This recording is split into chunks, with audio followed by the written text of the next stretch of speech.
Assalamualaikum warahmatullahi wabarakatuh. Perkenalkan, nama saya Suryo Bagasaputro dari UP BJJ Universitas Terbuka Malang, Prodi Pendidikan Guru Sekolah Dasar. Hari ini saya akan melakukan sesi wawancara kelima, yaitu dengan Bapak Yunida Adi Saputra, SPD MPD. Selamat siang, Pak. Ya, selamat siang Pak Bagas, masih semangat ini ya Pak Bagas ya. Alhamdulillah masih semangat. Oke, baik. Untuk Pak Nido langsung saja, nggih. Tadi saya sudah melakukan pembelajaran, yaitu dengan tema Bahasa Indonesia tentang teks prosedur. Dari pengamatan Bapak tadi, bagaimana Pak, pembelajaran yang saya lakukan tadi? Ya, sejauh ini yang saya lihat pembelajarannya sudah sesuai dengan alur yang ada pada modul atau RPP. Di situ juga waktunya digunakan secara maksimal pula. Tadi juga saya lihat sudah menerapkan KSE ya, kompetensi sosial emosional siswa. Mematik pertanyaannya pun tadi juga sudah terkonsep, dan yang lebih penting penggunaan media tadi juga sudah beragam atau bervariasi seperti itu Pak Bagas. Oke, baik. Untuk tadi kan barusan Bapak sudah menjelaskan tentang kelebihan pembelajaran saya, Pak ya. Nah, sekarang untuk kelemahannya saya apa itu, Pak? Untuk kelemahan sendiri saya melihat karena yang diajarkan tadi adalah teks prosedur ya, dengan menggali anak-anak itu ketika melakukan sesuatu itu apakah sudah urut, kemudian juga apakah sudah sesuai dengan instruksi yang diberikan. Kalau menurut saya itu dalam memvariasi tema pada saat anak-anak menampilkan tadi itu masih kurang. Artinya apa? Harusnya tema yang diberikan setiap kelompok tadi itu bisa berbeda-beda, dan anak-anak juga bisa mengalami pengalaman langsung. Harusnya seperti itu Pak Bagas. Baik, Pak. Berkaitan dengan kelemahan tadi, Pak, dari sini saya sudah menyiapkan dua pertanyaan, Pak. Nah, untuk pertanyaan pertama, itu aktivitas konkret apa yang bisa saya tambahkan dalam RPP agar pengalaman belajar siswa dalam memahami teks prosedur itu menjadi lebih kontekstual dan interaktif. Ya, baik. Ini kalau saya lihat dari pertanyaan Pak Bagas, berarti Pak Bagas paham ya, maksudnya alur dari perbincangan kita ini seperti apa. Jadi memang dalam teks prosedur itu kan selain anak-anak itu bisa mengerti tata cara melakukan sesuatu, itu anak-anak diharapkan ketika belajar dalam kelompoknya, karena Pak Bagas tadi kan membentuk kelompok-kelompok ya, Iya. itu anak-anak bisa langsung praktek. Jadi misalnya seperti ini.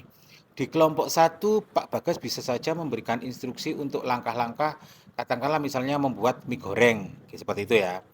Kemudian di kelompok dua bisa saja langkah-langkah memasang tali sepatu pada sepatu boot, misalnya seperti itu. Di kelompok tiga misalnya dengan tema yang lain dan seterusnya. Nah ini anak-anak diharapkan bisa langsung mempraktekkan di depan teman-temannya, di depan kelas itu Pak Bagas ya. Jadi kalau misalnya mau menyiapkan memasak ya disiapkan dulu alat bahan-bahan, langkah-langkahnya.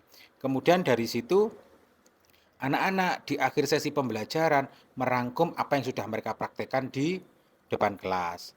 Teman-temannya boleh menanggapi secara reflektif dari apa yang sudah dilakukan oleh perwakilan kelompok yang presentasi tadi itu.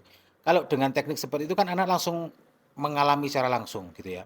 Jadi anak-anak mendapat pengalaman yang bermakna iya, kemudian juga anak-anak bisa mengisi laporannya secara portofolio juga iya, sehingga beragam. Jadi ada beragam tema yang disajikan. Kalau hanya satu, misalnya langkah-langkah, misalnya nih ya membuat pesawat terbang gitu ya. Kelompok satu, kelompok 2, 3, 4, dan 5 semuanya sama membentuk seperti itu. Itu nanti tidak akan ada variasi. Sehingga anak-anak tidak bisa menemukan pemahaman baru yang seharusnya pemahaman baru ini diperoleh dari pengalaman mereka selama belajar. Begitu Pak Bagas.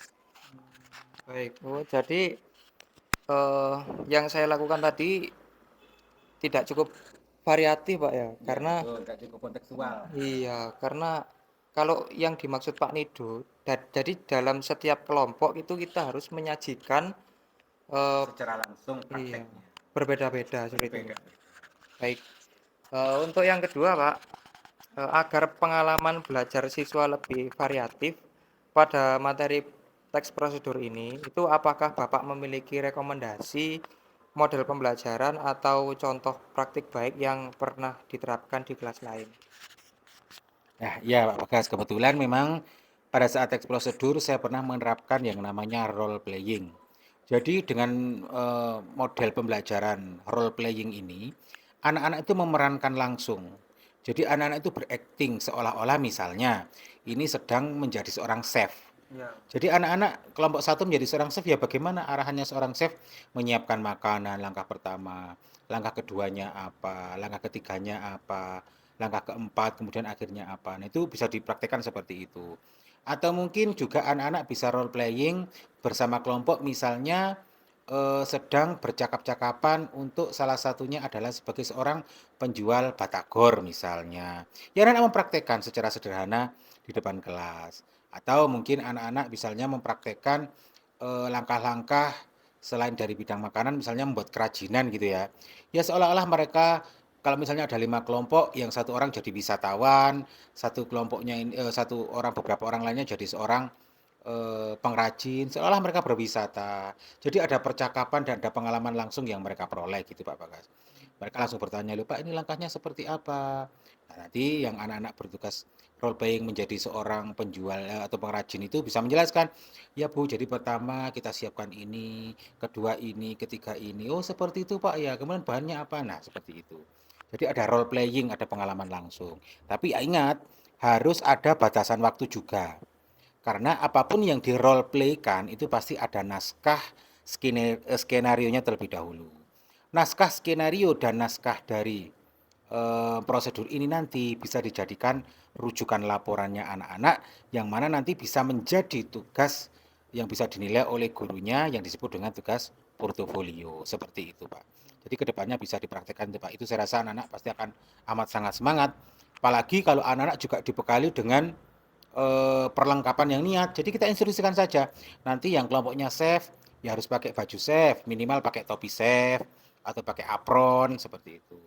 Nanti yang misalnya jadi seorang perajin menjual kerajinan, ya dibawa saja kerajinannya itu seperti apa. Enggak usah kerajinan yang terbuat amat sulit, tidak usah.